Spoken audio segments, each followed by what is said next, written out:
नमस्कार दोस्तों, आपका हमारे YouTube चैनल पर स्वागत है। आज हम आपके लिए बहुत ही मज़ेदार कहानी लेकर आए हैं। बहुत समय पहले की बात है। एक गांव में एक किसान रहता था। किसान बूढ़ा था और उसकी पत्नी सुंदर और जवान थी। किसान की पत्नी को हमेशा यह लगता था कि उसकी शादी बूढ़े आदमी से कर दी गई है। यह सोच सोच कर वह हमेशा दुखी रहती थी। एक दिन उस गांव में कहीं से एक ठग आया और उसने किसान की पत्नी को देखा तो वह सब समझ गया कि यह स्त्री अपने पति से प्रसन्न नहीं है। ठग किसान की पत्नी के पास आकर बोला, सुंदरी, तुम बहुत सुंदर हो, मुझे तुमसे प्यार हो गया है और मैं तुम्हारे साथ अपना जीवन बिताना चाहता हूँ। क्या तुम मेरे साथ मेरे घर चलोगी? किसान की पत्नी ठग की बातों में आ गई और अपने पति को छोड़कर उसके साथ जाने के लिए तैयार हो गई। दोनों ने भागने के लिए समय तय कर लिया। ठग ने कहा, तुम्हारा पति तो बूढ़ा हो गया है, वह धन का क्या करेगा? तुम अपने साथ घर में रखा धन और जेवर भी रख लेना, वो भविष्य में हमारे बहुत काम आएंगे।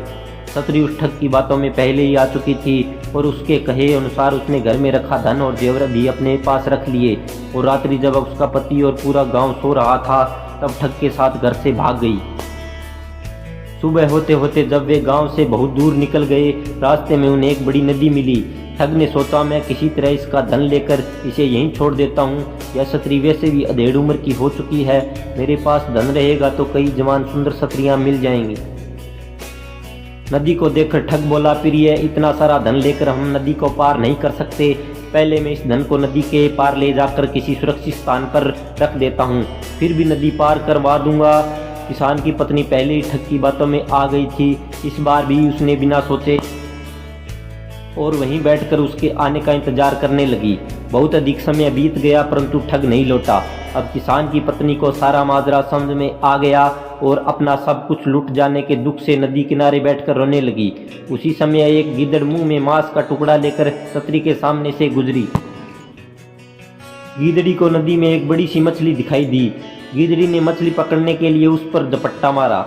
मछली उछलकर दूर चली गई और गीदड़ी के मुंह में रखा मांस का टुकड़ा नदी में गिर गया और तेज धार में बह गया। यह देखकर किसान की पत्नी गिदड़ी से बोली, अरे तू तो अपनी मूर्खता के कारण मांस के टुकड़े और मछली दोनों से हाथ धो बैठी। किसान की पत्नी की बात सुनकर गिदड़ी ने जवाब दिया, अरे मूर्ख, तू तो मुझसे भी ज़्यादा बेवकूफ़ है, जो अपने प्रेमी के लिए अपने पति को छोड़कर आ गई और वो तेरी धन दौलत लेकर तुझे छोड़कर चला गया।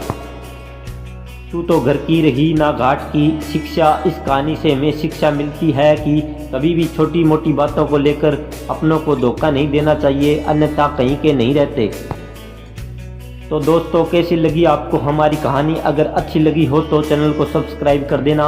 हम आगे भी आपके लिए अच्छी अच्छी कहानियाँ लाते रहेंगे। धन्यवाद।